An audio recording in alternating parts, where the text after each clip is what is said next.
Quand je me suis lancée au freelance, j'ai fait des erreurs. Pas des petites erreurs de débutant. Des erreurs qui m'ont coûté du temps, de l'énergie et probablement des dizaines de milliers d'euros sur le long terme. Le pire, ces erreurs, je les vois encore et encore chez les freelances qui démarrent aujourd'hui. Et personne n'en parle vraiment. Parce que sur LinkedIn, tout le monde est en train de scaler son business. Aujourd'hui, je te parle de 5 erreurs qui font presque tous les freelances débutants. Et si tu te reconnais dans une seule d'entre elles, cette vidéo va t'éviter beaucoup de galères. Ces erreurs, ce n'est pas une question de compétences. Tu peux être excellent dans ton domaine et tomber dans chacun de ces pièges parce qu'elles viennent d'un seul endroit. On pense encore comme un salarié alors qu'on est devenu chef d'entreprise. Je vais te les passer une par une. La plus dangereuse, c'est l'erreur numéro 3. Presque tout le monde le fait. Et elle t'écoute des années.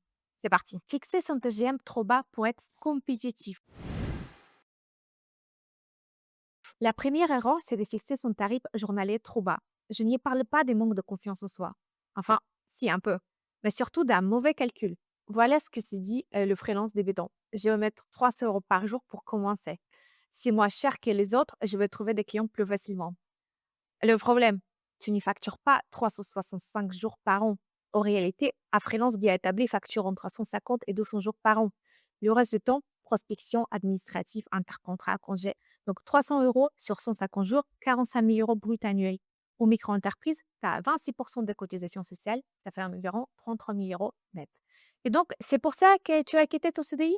Et encore, je te parle du cas où tout va bien. Parce que le vrai piège de TGM trop bas, c'est pas juste le calcul, c'est ce qui se passe quand tu veux les remonter. Je vais te raconter quelque chose qui m'est arrivé. J'avais négocié une mission avec un commercial. On s'était mis d'accord verbalement que mon tarif augmenterait au bout d'un an. Un an plus tard, j'annonce mon nouveau tarif. Et là, il a essayé de négocier à mort. Il avait oublié l'accord. Ou il faisait semblant d'avoir oublié. Je ne sais pas. Ce que j'ai compris ce jour-là, même quand vous êtes d'accord sur une augmentation future, renégocier un tarif avec un client existant, c'est compliqué, toujours. Parce que dans sa tête, ton prix, c'est le prix il a toujours payé.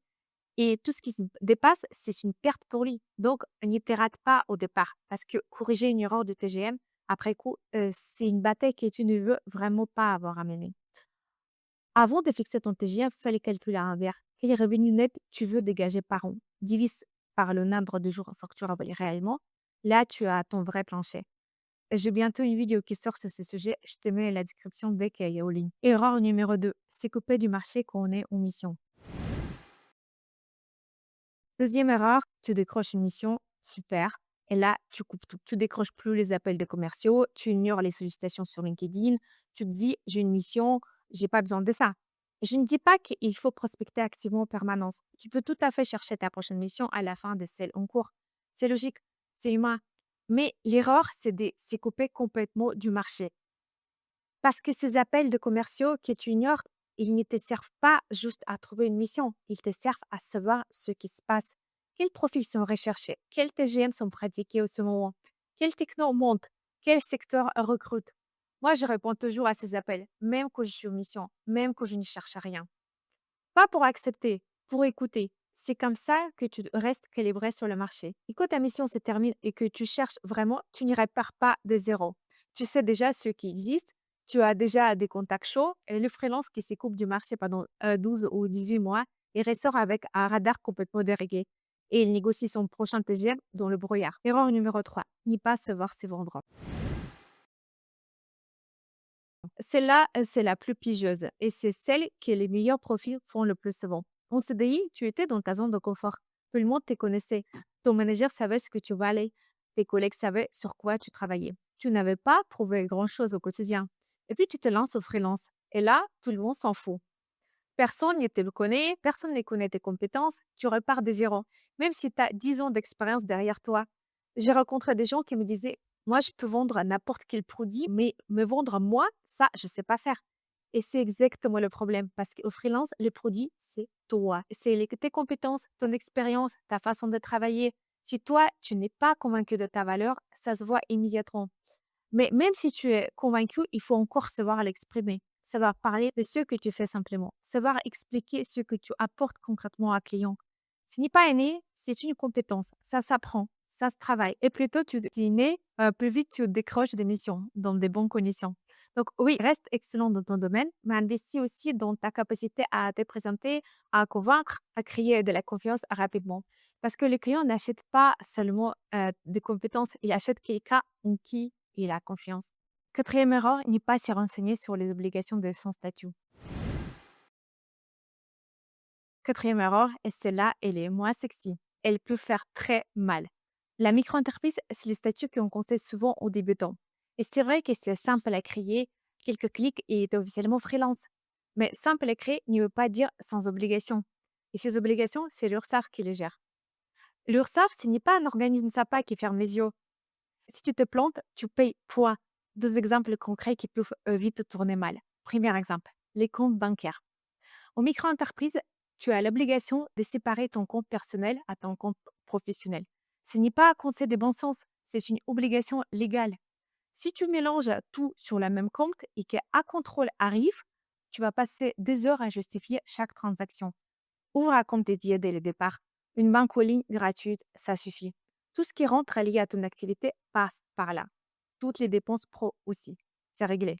Deuxième exemple, la TVA. Aux micro-entreprises, tu bénéficies d'une franchise de TVA. Concrètement, au-dessus d'un certain seuil de chiffre d'affaires, tu ne factures pas la TVA. C'est un avantage. Mais ce seuil, il y a un plafond. Aujourd'hui, c'est autour de 37 500 euros de chiffre d'affaires annuel. Au-delà, tu bascules sur la TVA à 20%. Et là, tu dois les facturer à tes clients et à les reverser à l'État. Si tu n'y fais pas par ignorance, l'État va te demander de les payer quand même, avec ton propre argent, rétroactivement. Je connais quelqu'un à qui c'est arrivé. Il avait dépassé le seuil sans se rendre compte. Il n'avait pas facturé la TVA pendant des mois.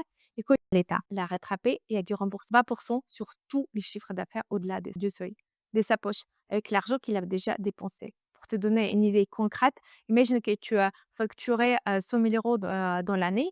Le seuil de franchise TVA, c'est 37 500. Donc, sur les 62 500 au-delà du seuil, tu dois 20% à l'État. Ça fait 12 500 euros à sortir de ta poche d'un coup. Voilà ce qui coûte l'ignorance administrative. Ce n'est pas une question de malchance, c'est une question d'information. Côté client, ça ne change rien en pratique. Si ton TGM est à 500 euros par jour, tu factures 600 euros TTC et tu reverses les 100 euros à l'État. Ton client récupère la TVA de son côté, il est assujetti. Mais toi, si tu n'as pas anticipé ça dans ta gestion, ça peut faire très mal à la trésorerie. Donc, avant de te lancer, renseigne-toi sur les obligations de ton statut. Ce n'est pas long, ce n'est pas compliqué, mais ça peut t'éviter des mauvaises surprises vraiment coûteuses. L'erreur numéro 5, n'est pas avoir des matelas financiers. Dernière erreur, et c'est probablement celle qui fait le plus de dégâts au quotidien. Quand tu démarres en freelance, la première chose à faire avant même de chercher ta première mission, c'est de te constituer un matelas financier. Ce matelas, il sert à deux choses. La première, c'est les intercontrats, une mission qui se termine plus tôt que prévu. Un client qui prend du temps à signer le contrat suivant. 2 mois sans un revenu entrant, si tu n'as rien de côté, tu repars chercher une mission depuis une position de faiblesse. Si tu acceptes n'importe quoi à n'importe quel tarif. On en a parlé à l'erreur numéro 2. Le deuxième, c'est les imprévus côté URSSAF ou statut. Un redressement, un rappel, une régularisation. Comme la TVA dont on vient de parler, ces surprises tombent souvent au mauvais moment. Autant avoir les reins solides pour les absorber sans panique. Alors, combien mettre de côté? La règle qu'on entend souvent, c'est 3 mois. Personnellement, je trouve que c'est insuffisant. Ce que je conseille, minimum 6. Si tu veux dormir vraiment tranquille, 9 mois. Sur le risque de surprise URSSAF, ça dépend beaucoup de ton statut. Au micro-entreprise et au partage, c'est prévisible. Tu déclares, tu payes, pas de mauvaise surprise. Par contre, au CESU et en URL, la régularisation des fins d'année peut être significative. La comptabilité est plus complexe et les surprises arrivent souvent quand tu t'y attends le mois. C'est pas glamour comme conseil, mais c'est ce qui fait la différence entre un freelance serein et un freelance sous pression permanente. Alors, on récapitule. Erreur numéro 1, fixer un TGM trop bas parce qu'on n'a pas fait le bon calcul et s'est retrouvé coincé avec ce tarif-là pendant des mois.